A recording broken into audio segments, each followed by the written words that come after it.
მოგესალმებით მეგობრებო. პრინციპში ჩემი დღევანდელი გამოსვლა უფრო იქნება ბევრ კითხვაზე პასუხი, რაც საზოგადოებაშია, რაც აი ამ საუბრის დროსაც გვერდით მждом კოლეგებსაც კი უსნებათ ხოლმე და რამდენიმე დეტალს დავაზუსტებ. მანამდე ჩვენს ოპონენტებს ამ საკითხთან დაკავშირებით მინდა მიმართო რამდენიმე საკითხზე. პირველი, ბატონ დიმიტრი, ბევრ რამეში დაგეთანხმებით, იმიტომ რომ მართლა ასე იყო, თქვენ რაც ისტორია მოყევით ამ ამბის, მართლა ასე იყო, დიდი მადლობა რომ ჩემი როლიც აღნიშნეთ ამასთან დაკავშირებით. ხა გადაუმოწმებლად და დისკუსიის გარეშე ყველაფერში ვერ დაგეთანხმებით, თუმცა გიდასტურებთ რომ თქვენი პროგნოზები მართლა სამწუხაროდ ხანდახან რიგ შემთხვევებში ახდა სამწუხარო რეალობებზე თქვენ ბევრი ისაუბრეთ, ამას ნამდვილად არ დაგიკარგავთ, მაგრამ დისკუსიაში შემოვართ ყველა შემთხვევაში თქვენი დღევანდელი ამ როლიდან გამომდინარე, რაც თქვენი გადაწყვეტილება იყო და არა ჩვენი. ქალბატონო ეკა, ერთი თხოვნა მექნება ამ შემთხვევაში როგორც ოპონენტის მიმართ, ჩვენი გარეთ მყოფი დღეს ქუჩაში დარჩენილი ოპონენტები სპეციალურად იმეორებენ იძულებით მკურნალობას ამ ტერმინს. სპეციალურად, რომ ის კომუნისტების დროიდან მოყოლებული, საბჭოთა დროიდან მოყოლებული ტერმინი დამკვიდრდეს და სავალდებულო მკურნალობას, რომელიც არის ამერიკის შეერთებული შტატებში, ბევრ ისეთ ქვეყანაში, რომელთანაც ჩვენ ვთქვათ პოზიტიური კომუნიკაცია გვაქვს, მათ შორის საკანონმდებლო კუთხითაც და რომლის მაგალითებსაც ვიღებთ ხოლმე. ხშირად შეიძლება უარყოფთ დისკუსია გვაქვს ამ თემაზე. სავალდებულო მკურნალობის პრეცედენტები არსებობს, იძულებით მკურნალობა არის გადმონაშთი საბჭოთა პერიოდიდან. ამიტომ სპეციალურად იმეორებენ ამ სიტყვას და თუ შეიძლება რომ ჩვენ ნუღა გავიმეორებთ ძალიან გთხოვთ, რაც არ უნდა ოპონირების რეჟიმში შევიდეთ, ჩვენ ერთი ჯერ მოცემულობა ვთქვათ რა არის, რა გამოგვაქვს და მერე კი ბატონო ვიკამათოთ ამ თემებზე. თუმცა საკამათო მეგონი ნარკოპოლიტიკასთან დაკავშირებით ბევრი არაფერია, პირიქით, როგორც ბატონო დიმიტრი თქვა და თქვენც თქვით, თქვენ თითოეულ თქვენგანი ერთ-ერთი პირველები იყავით იმ საქმეში, რასაც ნარკო რეალიზაციის და ზოგადად ნარკოტიკების მოხმარების წინააღმდეგ ბრძოლა ერქვა და ქვია და ასე შემდეგ. ზოგადად მე მიმაჩნია, რომ ამაზე ეროვნული საქმე ბევრი არ გაგვახსენდება. ვერ გავიხსენებთ სხვა ბევრს, რა თქმა უნდა გავიხსენებთ, მაგრამ ბევრს ვერ გავიხსენებთ ამაზე დიდად ეროვნული საქმე რა შეიძლება იყოს. იმიტომ რომ ეს არის თანამედროვეობის გამოწვევა და მე მინდა შევეხო ნაცმოძრაობის ტელევიზიებში გახმოვანებულ ნარატივს. ახლა რას უპირისპირებენ? ბუნებრივია ნარკომოხმარების და ნარკორეალიზაციის წინააღმდეგ ბრძოლა არის ძალიან კარგი საქმე და რას იტყვენ, ახლა ვერაფერს ვერ ამბობენ. მაგრამ რიგ შემთხვევაში მარიხუანის თემებზე და რაღაცეებზე, რაც გადაწყვეტილება ჩვენი მხრიდან არ იყო, იმაზე აპელირებდნენ და პირდაპირ იტყუებოდნენ. რიგ შემთხვევაში იცი რაც გვაბრალებენ? ხელისუფლების ხელდასმით რო არ იყოს ამდენი ნარკოტიკიო როგორ გაიყიდებოდა? ეხლა ერთი ადამიანი რო ხარ, სადღაც ზიხარ ტელევიზორს უყურებ, დადიხარ პატიოს რაც სამსახურში, არანაირი შეხება არ გაქვს ნარკო. როგორ კაცო ამდენი ნარკომოხმარებელია, შესაბამის ნარკოტიკი უნდა შემოვიდეს, ვიღაცამ უნდა გაყიდოს, მთელი სისტემაა, ხო? გაგიჩნდება ეჭვი, აი ყველაზე დიდი მავნებლობა სად არის? გაგიჩნდება ეჭვი, რომ ახლა ვიღაც ამას ლობირებს. ეხლა რა ხდება სინამდვილეში? ეს არის თანამედროვე სოფლიოს უდიდესი გამოწვევა. მაგალითად, ავიღოთ ერთი მიმართულება. დადება, სიტყვა აი ყველაზე სახალხო ენით რო ველაპარაკობთ, აი ქუჩაში ველაპარაკობენ ჟარგონებით. დადებები. და ხო გაგიგიათ ბევრ თქვენგანს, რომ ნახევარ თბილისის მიწაში იჩიჩქნება რა ხდება, ხო რა უბედურება, მართლა უბედურება ხდება. ეხლა რა ხდება? გამყიდველი ის ცენტრალური ნარკორეალიზატორი მთელი ქუჩა რო და ბევრი ჩვენგანის აი ესე საუბარში ბარიკად რომ მოიხსენიებს, ხო? შეიძლება საერთოდ არ იყოს საქართველოში. და ასე ხდება ხშირ შემთხვევაში ბატონი სანდრო დამეთანხმება, აგერ გამოწვევა მათ მხრებზე გადადის პირველ რიგში და ბრძოლა და შეიძლება სადღაც იყოს ბრაზილიაში, ავსტრალიაში, რუსეთში, ამერიკაში, კანადაში, სხვაგან ნებისმიერ სხვა ქვეყანაში. და ისე აწვდიდეს ინფორმაციას რაღაცების შესახებ და ისე აორგანიზებდეს ამ ყველაფერს, რომ წარმოდგენა არ კონდეს იმ ეგრეთ წოდებულ დამდევსაც, რომელიც მიდის რაღაცა ადგილზე იღებს, ანუ მთელი ქსელია, რომელსაც თანამედროვე მსოფლიომ ჯერ ვერაფერი ვერ უქნა. მერე საიდან შემოდის ამდენი ნარკოტიკი? რა არ მოიგონეს? თანამედროვე ტექნოლოგიები როგორ ამოიცნო, როგორ მივიდეს ძაღლით, ზოგ ღორით, რავი, რა არ მოიფიქრეს? ხნოსვის რაღაცა განსაკუთრებული უნარი, რომელიც ხოლმე აღმოჩნდება, კიდე იმას იკვლევენ მეცნიერები, დარბიან რაღაცა იმას რო ეძახი დამნაღმელების მსგავსი მოწყობილობა, აღჭურვილობა აქვს, მერე მოიგონეს ამის საწინააღმდეგო ფოლგებში ახვევენ, რაღაც კატალიზატორებს დენ. მთელი მსოფლიო ებრძვის ამას. და ვერავინ მოერია, ჯერ და საქართველოს რატო ვერ მოერია? ესე იგი შენ ხარო იმ სათავეშიო. აი ამ დონის სპეკულაციას კადრულობენ. მაგრამ ამასობაში ეს გავიგე ბევრ რაღაცას ბევრ ვირმეს დააბრალებენ, მაგრამ როგორ მიყვებით ახლა საქმით. ის ეგრეთ წოდებული დამდებები ძალიან ბევრია დაკავებული, დიდი მადლობა შინაგან საქმეთა სამინისტროს, დღე არ გავა. ვიღაც არ დაიჭირონ, მაგრამ მართლა იმხელა ქსელია, რომ რთული ამის წინააღმდეგ ბრძოლა. პირველი ბატონო არჩილ, ალბათ დამიდასტურებთ იმას, რომ ამ დამდებებთან დაკავშირებით თუ კი აქამდე ბრალის ნაწილში შინაგან საქმეთა სამინისტროს გამომძიებელი პროკურორი მართლა წვალობდა, ამასაც თავის სახელი დავარქვათ ნახევრად ჟარგონულად. წვალობდა, იმიტომ რომ მომზადება, მცდელობა და აი ასე გადიოდნენ, რომ რაღაცნაირად რეალიზატორთან კონტაქტი სამართლებრივი დამყარებულიყო, რომ ეს უფრო მძიმედ გასამართლებულიყო, დავარქვათ ასე, ვიდრე სხვა ნებისმიერი ადამიანი, ორი ნარკომომხმარებელი, როგორც თქვენ გიწევენ, ერთმანეთს რომ გადასცემენ რაღაცას. ახლა უკვე ამ საკანონმდებლო ცვლილებით უადვილდება ბრალმდებელს სახელმწიფო შესაბამისად მისი ქმედების დაკვალიფიცირება. ის არის, უნდა იცოდეს ყველა.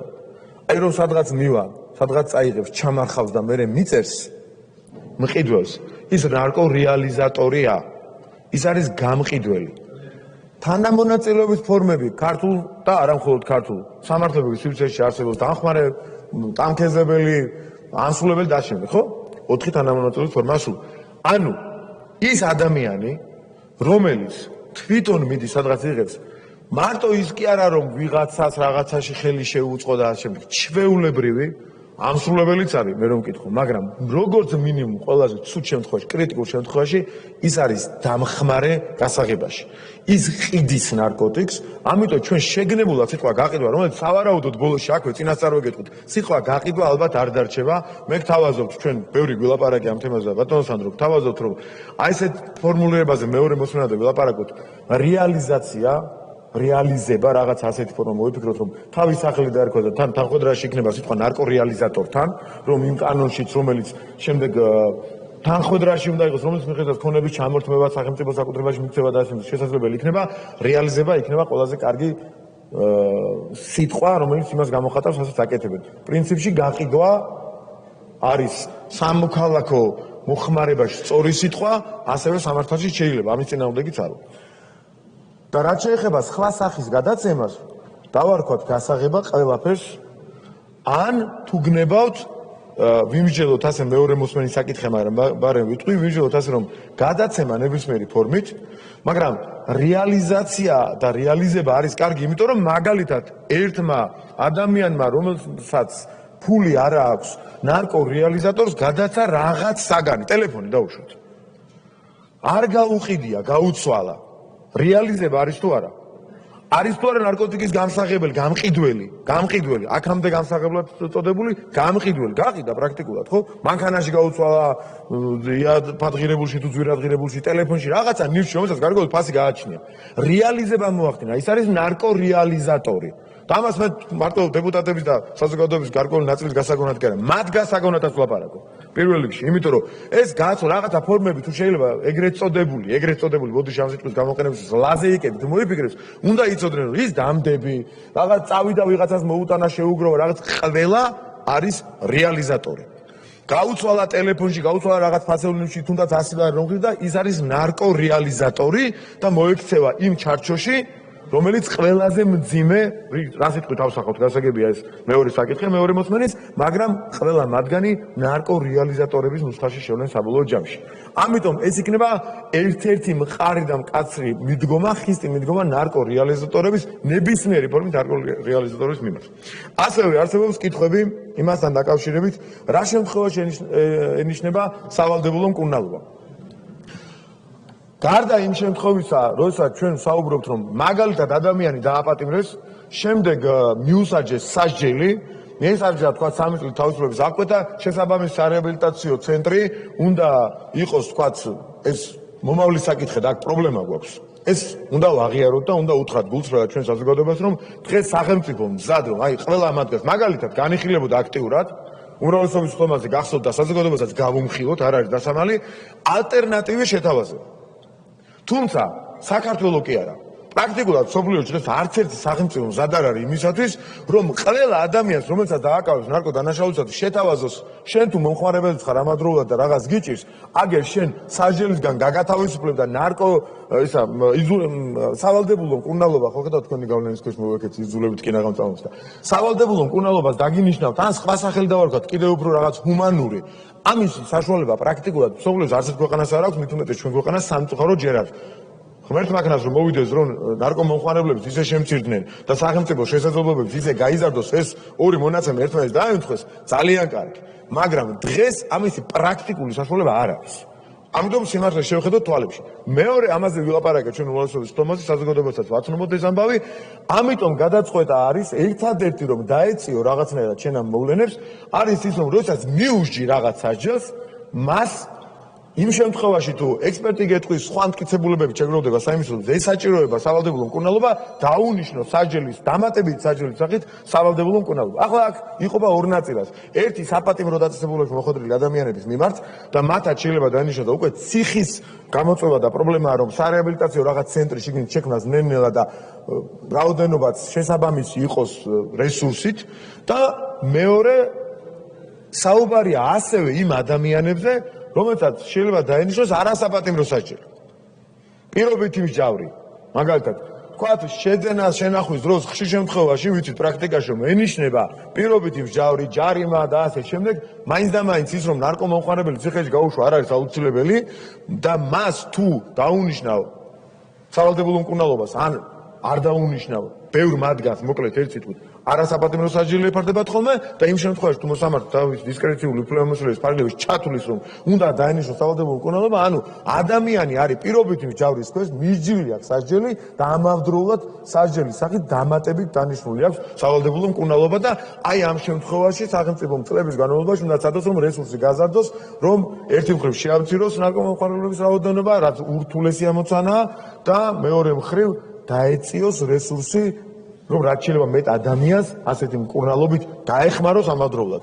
და სასჯელს განიხილავენ რა სავალდებულო მკურნალობა არის. საფუძველია რაღაც იქ ჰუმანურობის პრინციპებს ხომ არ ეწინააღმდეგება, სასჯელის პრინციპებს, სასჯელი უნდა იყოს, არ უნდა იყოს რაღაც შეთავაზებულ ნაწილს და ასე შემდეგ, მაგრამ ჩვენ არ უნდა დაგვაუწეს რომ სასჯელს აქვს ორი მხარე. კერძო პრევენციული და ზოგადი პრევენციული. ზოგადი პრევენციული ყველამ ვიცით რომ ამ ერთ ადამიანს რაღაც დანაშაულისათვის რომ სჯი, ყველამ უნდა შეხედოს, გაიგოს ეს რომ მათ შეიკავონ თავი ასეთი დანაშაულის ჩადენაზე, ეს არის ზოგადი პრევენციული მიზანი, მაგრამ კერძო პრევენციული მიზანი მდგომარეობს იმაში რომ ამ ადამიანმა აღარ გაიმეორებს გავს დანაშაული და ამავე დროს სახელმწიფო უზრუნველყოფს იმას, რომ მას დაენიშნოს სავალდებულო მკურნალობა იმისათვის, რომ ამ დანაშაულისაკენ რისი რესოციალიზაციის მიზნით ეს სასჯელი დანიშნა, აღარ იყოს მიდრეკილი. აი ეს არის მთელი პაკეტი მიდგომისა სახელმწიფოს, რაც ჩემი აზრით სწორია და ამ ვერსიას ამიტომ გთავაზობ. შემდეგი საკითხი, მარიხუანა საკითხი და მე ვთქვი პირველივე დღეს, ამიტომ გთავაზობთ, რომ მეორე მოსმენისათვის ეს კიდევ დავხვეწოთ და შევხედოთ ეხა სიტუაციას. ძალიან რთული საკითხია. ერთი მხრივ, ყველა ნარკოლოგი გეუბნება, რომ არ არსებობს ბატონო დიმიტრი, თქვენ ბატონო ლადო აგერ რამდენი ადამიანი ბრძანდებით, ექიმები, რომლებიც ამ მიდგომას იზიარებთ, ასე რომ ლაპარაკოთ, რომ რთული და არართული და მსუბუქი, მძიმე ნარკოტიკი, ზოგი ნარკოლოგი გიმტკიცებს, სავსებით საფუძვლიანად, რომ მარიხუანა ზოგ შემთხვევაში ქონდეს ისეთი პაგე ბატონის ძალის მეთანხმება, ისეთი რთული შედეგი, რომ შეიძლება რაღაცა ნარკოტიკის რიგ შემთხვევებში არ ქონდეს. თუმცა ყველა ნარკოტიკს აქვს მომაკვდინებელი შედეგი საბოლოო ჯამში. არ არსებობს ნარკოტიკი, რომელიც არაფერს ეს წყვილია, ლეგენდა და სხვათა შორის ერთ რამეს გაგახსენებთ, თუ შეიძლება რომ მე დრო დავიმატოთ, ცოტა მეტი დამჭირდება და ვისარგებლებ ამ ჩემი საშუალებით. წლების განმავლობაში ჩვენ გვეუბნებოდნენ, რომ აგერ ჰოლანდიაში, ნიდერლანდებში კვლევები ამბობს, თურმე კვლევას დალაგებულია ეს ფსევდოლიბერალური გამოსვლებით სტატიების დალაგებულია, აღმოჩნდა აგერ, ხო? რომ ნიდერლანდებში აგერ მიუშვეს და აი ხალხმა ამოისუნთქა, გაკეთეს ნარკომომხმარებლები აღარ არიან. ბატონო, შემახსენეთ, შეიძლება რამდენი საწოლ ფონდია მკურნალობისათვის 32000. 32000 და არ ყოფნით. ანუ 32000 არის რაღაც დაბალი პროცენტი, რამდენიმე ერთეული პროცენტი საჭიროებისა აღიარეს უკვე. ანუ ის რომ აგერ მოწიე კლუბური ნარკოტიკი მსუბუქია კაცო მიიღე გადაყლაპე რაღაც ტაბლეტი და იცეკვე წადი სახს და მეორე დღეს არაფერი არ ხდება აღმოჩნდა ერთი დიდი ფსევდოლიბერალური ტყუილი და ნიდერლანდების მაგალითიც აღმოჩნდა ბოლო კვლევები ამაზე მიუთითებს აღმოჩნდა ერთი დიდი ბინძური მავნებლური ტყუილი რომლის მიხედვითაც თურმე ასე არ არის სინამდვილეში ხო ყველა ვინც კი აი მარიხუანაზე მაგალითად ვინც კი გვეკამათებოდა ხოლმე რაღაც საკითხებში ექიმეს განსაკუთრებით გეკამათებდა შემოდიოდა და თქვენ რომ ამბობდით იწევს რაღაცა რა ვიცი იმპოტენციიდან დაწყებული უნდა ვთქვათ ესე ცოტა უხერხული სალაპარაკო თემებია მაგრამ ამ უხერხულობებსაც უნდა შევეხოთ მეხსიერების დაქვეითებით გაგრძელებული და უამრავი პრობლემები მენტალური ბატონო ჰალუცინაციას მერე მოხმარების გარეშე ხშირ შემთხვევებში რო ტოვებს ამაზე რო ლაპარაკობდნენ ექიმები და სპეციალისტები როგორ კაცო აგერ ნიდერლანდების მაგალითი ქონდათ თავს ჯოკერებით ამოღებული რომ ნიდერლანდებში აგერ მიუშვეს და შემცირდა არ შემცირებულა და გაუარესებულია თურმე მდგომარეობა და ეს მაგალითი იყო ფსევდოლიბერალური ერთი მავნებლური ტყუილი მაგრამ ამავე დროს კი ბატონო ამავე დროს მე არ ვამბობ რომ რაღაცნაირად ერთნაირი მიდგომა უნდა იყოს ხა ადამიანი რომელიც ყოველდღე მიდის ინექციით რაღაც იმას იღებს და ამაზეა დამოკიდებული და ვიღაცა რომ დღეს მოწია და ხვალ უნდა ეცე ხა ამ ადამიანს და გააქანო ციხეში რა თქმა უნდა მსგავსი მიდგომაც დამღუპველია აქ ჩვენ რაღაცნაირად ზღვარი უნდა ვიპოვოთ ამიტომ არის რომ ჩვენ მარიხუანასთან დაკავშირებით დავაანონსებთ მხოლოდ გაყიდვასთან მიმართებაში გამკაცრება ასევე ერთი ნიუანსი არ გამოგჩეს არჩევ და სანდრო თქვენთანაც მინდა ერთი კარნახი გთხოვოთ რომ იმ შემთხვევაში ერთადერთი გამონაკლისი თუ მარიხუანის მოხმარების დროს მართავს ავტოსანტრანსპორტო საშუალებას ამ მიდგომიდან ეხლაც არის ხო რამეს ახალს ხო არ ვაკეთებთ აქ კი ბატონო ეს ბატონო სანდრო თქვენი თემა და პრაქტიკაში ეს ჩვენი მიზანია რომ კარგად ავსახოთ კანონმდებლობაში თუ რამე ხარვეზია და აქ რაღაცა გამონაკლისი სიტუაციებს ეს არ უნდა დაუშვათ ეს რაც იყო კიდევ უფრო გავამყაროთ და პრაქტიკაში ჩვენი რეკომენდაცია თქვენს მიმართ შინაგან საქმეთა სამინისტროს და ასევე პროკურატურის და სასამართლოს მიმართ რეკომენდაცია რომელიც ვთქვათ არანაირი ვალდებულებას არ წარმოუშვებს მაგრამ ჩვენი გულწრფელი თხოვნა იქნება სამართალდამცავი უწყებების და სასამართლოს მიმართ რომ პრაქტიკაშიც ეს მიდგომები ნარკორეალიზატორების მიმართ სიმკაცრე და მომხმარებლების მიმართ ზრუნვა და მათი შემცირების საუკეთესო ინტერესი იყოს მთავარი პრიორიტეტი მაგრამ რა თქმა უნდა ნებისმიერი მათ შორის მარიხუანას მოხმარების დროს თუ კი ის ავტოსანტრანსპორტო საშუალებას მართავს ამ შემთხვევაში ჩვენ განსხვავებული მიდგომა უნდა გქონდეს ვიდრე სხვა შემთხვევაში მოხმარებისა. შემდეგი საკითხი და მე ამით დავამთავრებ და ყველას დეპუტატებიდან დაწყებული, რაც ბრიფინგზე გავაკეთე, რაც უმრავლესობის ხმაზე გავაკეთე ჩვენ ერთმანეთის მიმართ მოწოდებები რაც გქონდა, თქვენ არ იყავით რა თქმა უნდა უმრავლესობის ხმაზე და თქვენ მინდა რომ დღეს კიდევ ერთხელ გაგაცნოთ ჩვენ რა ვილაპარაკეთ და საზოგადოებას გავაცნოთ. ყველა გამოსვლაში აღნიშნავ და ამას არ დავუვიწყებ არასდროს რომ ერთ-ერთი ინიციატორი და თქვენზე კარგად ეს მე არ ვიცი მიხეილ ყაველაშვილი იყო პრეზიდენტობაზე და საერთოდ ვიდრე მისი კანდიდატურა განიხილებოდა ბასკეთში ორჯერ ჩვენ ჩაგვიყვანა სამჯერ თვითონ იყო ბასკური მაგალითი არის ერთ-ერთი საუკეთესო მაგალითი როგორ ებრძვიან არა რაღაცა დასადამშელო მექანიზმებით ამ შემთხვევაში ხა დაჟის გარკვეული მექანიზმები ყველა სახელმწიფოს აქვს და საჭირო ამას ვერ გაექცევი, მაგრამ უფრო და უწინარესად ეს ადამიანები ბასკეთში, ჩემთვის მართლა იდეალური მაგალითია, ებრძვიან ჯანსაღი ცხოვრების წესის უპრეცედენტო პოპულარიზაციით და მეორე მხრივ შესაბამისი ინფრასტრუქტურის შექმნით. მე შემიძლია დაგიდასტუროთ, როდესაც საქართველოს პრემიერ-მინისტრმა ირაკლი კობახიძემ თქვა, რომ მილიარდები დაიხარჯება ამ მიმართულებით, სწორედ ეს იყო ინსპირაცია და მათ შორის პრემიერისა და პრეზიდენტის ერთობლივი შეთანხმების საგანია, მათი უშუალო ორივეს, მათი უშუალო ინიციატივაა, რომ შესაბამისი ინფრასტრუქტურა და ამ ინფრასტრუქტურაში დახარჯული ფული თანხა იყოს ადეკვატური იმ ანტინარკოტიკული კამპანიისა და ჯანსაღი ცხოვრების წესის პოპულარიზაციისა, რაც მომდევნო წლებში ჩვენ უნდა ვაწარმოოთ. ისე გამორიცხულია. მხოლოდ სადამჟელო მექანიზმები, მხოლოდ სანქციები, მხოლოდ ის კანონი, მხოლოდ ის შინაგან საქმეთა სამინისტროს სწორი მიდგომა ვერ უზრუნველყოფს ამ საუკეთესო ეროვნული ამოცანის გადაჭრას, ვიდრე ყველა ჩვენგანი, აი ჩვენით დაწყებული გაგრძელებული საზოგადოების ნებისმიერი ობიექტურად და თავის ქვეყანას და თავის მომავალ თაობებზე მზრუნველი წევრით გაგრძელებული არ გააქვიცნობიერებს, რომ ჯანსაღი ცხოვრების წესის პოპულარიზაცია, სპორტის ჩართულობა, ამაში ბატონო შოთა ხშირად საუბრობ ხოლმე და დიდი მადლობა ამისათვის და ვინმე რომ გამორჩეს დიდი ბოდიში ყველასთან, ვინც ამაზე ზრუნავს და საუბრობს, აი ეს არის მთავარი გასაღები ამ პრობლემის გადაჭრის, რომლის გადაჭრის საბოლოო ესე ერთმნიშვნელოვან რეცეპტს სოფლიოს ვერცერთმა ქვეყანამ ჯერ ვერ მიაქნო. და ეს არის სოფლიოს გამოწვევა და არა მხოლოდ საქართველოსი და ჩვენ უნდა შევძლოთ, რომ ამ ფსევდოლიბერალური იდეოლოგიის და მიდგომების გადაგდებით გვერდზე მიწევით რაღაცნაირად ჩვენ მომავალ თაობებს და ეს მცირე ერებისათვის განსაკუთრებული პრიორიტეტია მაქსიმალურად გაუფრთხილდეთ. ამიტომ ჩემი მოწოდება საზოგადოების მიმართ არის, რომ ყველანი მაქსიმალურად, აგერ ორი ოლიმპიური ჩემპიონი ესეთ სიმბოლურ დროს შემოგვიერთდა, მაქსიმალური ჩართულობა ანტინარკოტიკულ კამპანიაში და ჯანსაღი ცხოვრების წესის პოპულარიზაციაში და ეს იქნება ერთ-ერთი მთავარი საკითხი, რომელსაც ჩვენ მომავალზე, ჩვენი ქვეყნის მომავალზე, მის გადარჩენაზე და საუკეთესო ინტერესებზე, ეროვნულ ინტერესებზე ვიზრუნებთ. დიდი მადლობა. მადლობა. მოგესალმებით ვლადიმერ კახაძე 10 წუთი ტრიბუნიდან.